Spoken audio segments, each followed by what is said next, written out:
Over a year ago, I found myself paralyzed with not having enough time. I was desperate. In my 5th year of medical school at the time, I gave waking up at 5 a.m. a try, and it changed my life.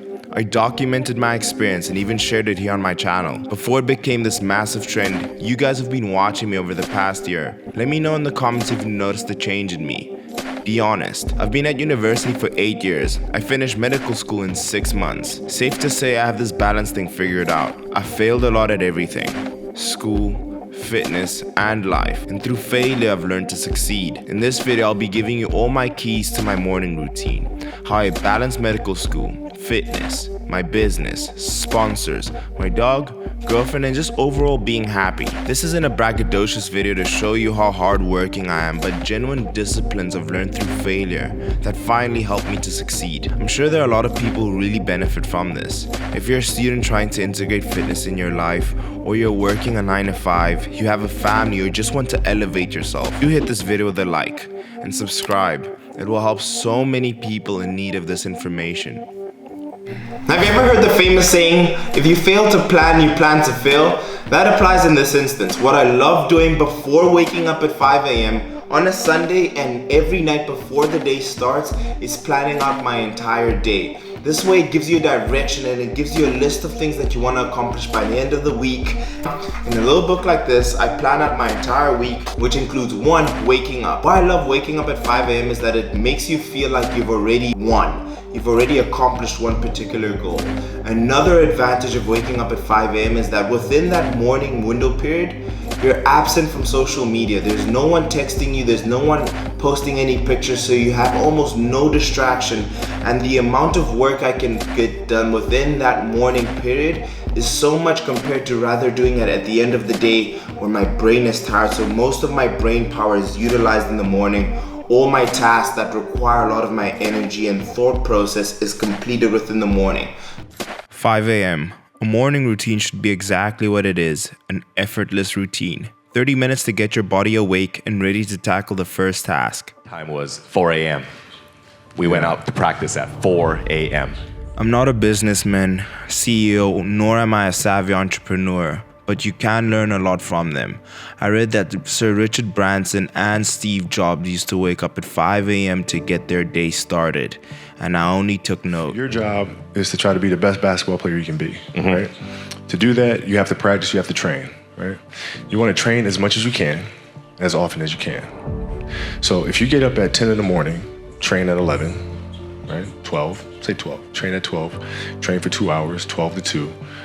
You have to let your body recover. So you eat, recover, whatever. You get back out, you train, start training again at 6. Train from 6 to 8, right? And now you go home, you shower, you eat dinner, you go to bed, you wake up, you do it again, right? Those are 2 sessions. 5:30 to 7:30 a.m. uninterrupted times to study, preparing for the hospital, brushing up my knowledge, truly understanding the tasks ahead. This allowed me to truly memorize important information I would use in the hospital. Now imagine you wake up at 3, you train at 4. You go 4 to 6, come home, breakfast, relax, blah, blah, blah. Now you're back at it again, 9 to 11, right? You relax, and now all of a sudden you're back at it again, 2 to 4, and now you're back at it again, 7 to 9. Look how much more training I have done by simply starting at 4:30 a.m. to 8:30, training. 15 minutes of cardio followed by 45 minutes of intense training. People are only starting to wake up and have already studied and trained in the morning.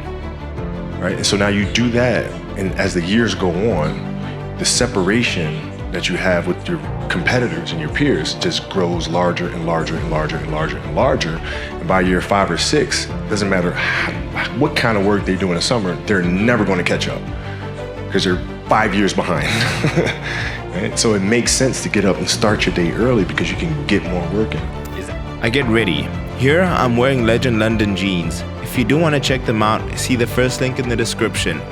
We then head out to the hospital and I use my travel time to jot down ideas for videos, write the script, and plan them out as much as I can. This makes editing them and filming them seamless.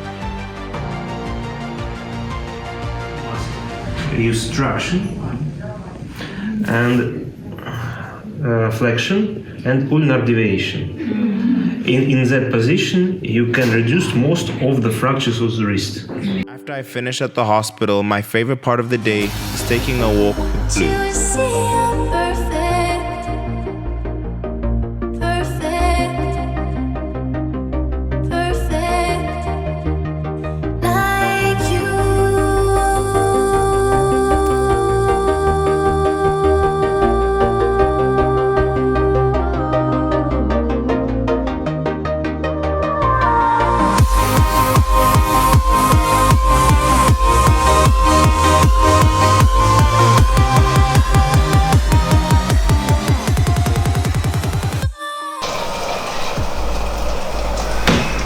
So I've given Blue her food, we've given her a walk, and now I'm preparing my meal. So a lot of people ask me, Mike, when do you eat?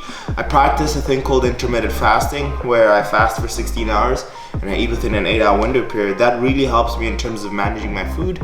I have one coffee in the morning, as you guys saw, and then I have another coffee middle of the day, and that kind of carries me over until the evening when I prepare my foods, and I really enjoy that because I'm very focused, I feel very alert, and also I'm able to more manage my diet when I'm back home and I'm finished. So that's how I manage my diet.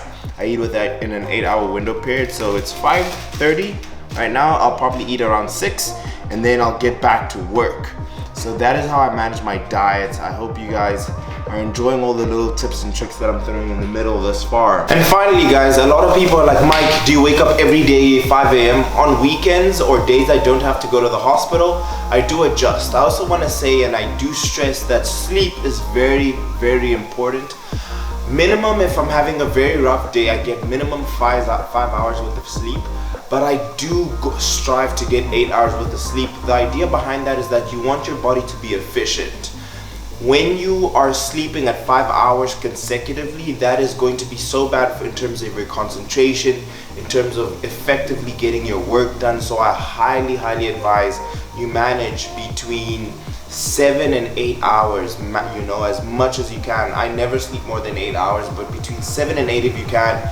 6 hours, I'll take it. But that's what I want to say in terms of managing your time. I also want to say that waking up at 5 a.m., you really have to have a goal that you're trying to achieve, that you're trying to push towards, to be motivated enough to wake up at that morning. So for me, all the things that I have going on, including having to make this video today, is essential for me to wake up at 5. So have something that drives you, that pushes you to do that. It really does help. But I'm gonna leave the video there. If you did enjoy all the little tips and tricks I've given you, smash the video with a thumbs up. If you're new, do subscribe.